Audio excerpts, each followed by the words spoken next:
Dans le cadre de la Journée mondiale des soins palliatifs, la 3e édition des rendez-vous de la place de la Sorbonne s'est tenue du 5 au 11 octobre dernier. Ouverture, ce sera le maître mot de ces rendez-vous. Et puis l'autre mot qui s'invite cette année dans cette 3e édition des rendez-vous, c'est le mot regard. Regard croisé en soins palliatifs, tel était le thème de cette 3e édition des rendez-vous place de la Sorbonne.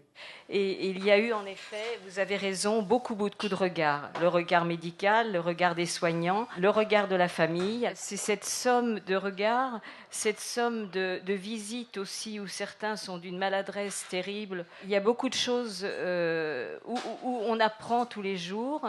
Et on ne sait rien. Venir ici à la Sorbonne, qui est plutôt un lieu où on étudie, donc plutôt un lieu où on pense à la jeunesse, pour essayer de sensibiliser les gens à la question de la fin de vie. Je pense qu'ils ont raison et que c'est un geste courageux. C'est une très bonne idée de faire une exposition en extérieur parce que les gens peuvent venir et repartir comme ils veulent. Et le thème me touche particulièrement. Enfin, je suis assez sensible aux questions de fin de vie et de soins palliatifs. On en voit un peu aussi en cours. On commence un peu à approcher cette dimension-là de la médecine et de l'accompagnement des personnes en fin de vie. Et je trouve que c'est important aussi de communiquer à ce sujet-là pour informer la population. La photographie est un outil très important pour aller vers les autres. Nous pensions qu'un reportage réalisé dans un service de soins palliatifs pour les rendez-vous de la Sorbonne serait important. Donc je suis resté pratiquement un mois. J'ai fait des photographies sur la vie quotidienne du service et en même temps j'ai animé un atelier photo pour le personnel. Ce qui fait qu'il y a 2 travaux, à la fois des photographies de moi et à la fois des photographies du personnel.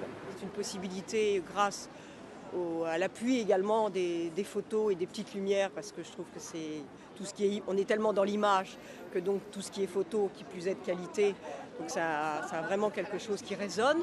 Et puis évidemment pour nous, pour l'association, c'est une façon bien sûr de pouvoir rencontrer le public. C'est complètement incontournable ces rendez-vous de la Sorbonne chaque année.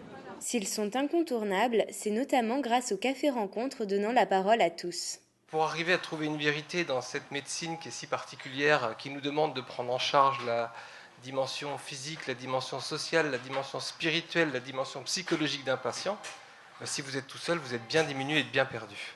Pluridisciplinarité, interdisciplinarité, ça va vers un seul sens, c'est la créativité. C'est-à-dire qu'il faut être créatif pour donner un sens à la prise en charge d'un patient donné. On n'a pas un protocole, une procédure. On voit un patient arriver. Ils sont tous différents. Ils ont tous une histoire. Un parcours, bien souvent, patient difficile dans des services de cancérologie, avec des espoirs, des désespoirs, etc.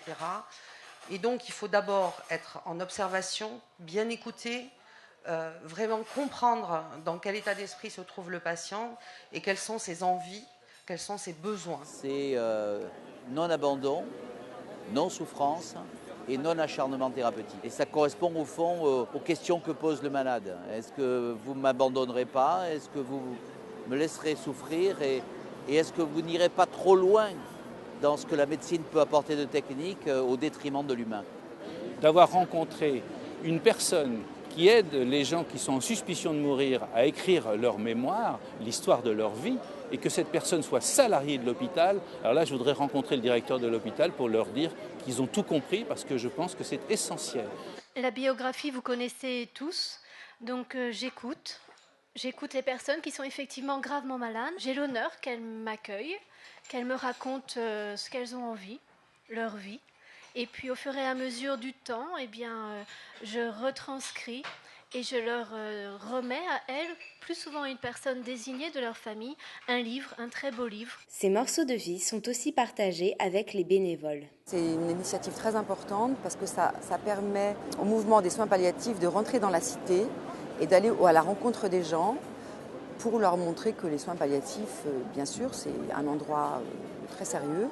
Donc ce n'est pas un endroit sinistre, que les gens qui sont bénévoles en soins palliatifs ou les soignants ne sont pas des gens tristes et que ces gens-là, peut-être que quand on côtoie la mort, la maladie, on aime peut-être encore plus la vie et que grâce à ça, on vit encore mieux parce qu'on profite encore plus de la vie, on la savoure encore plus.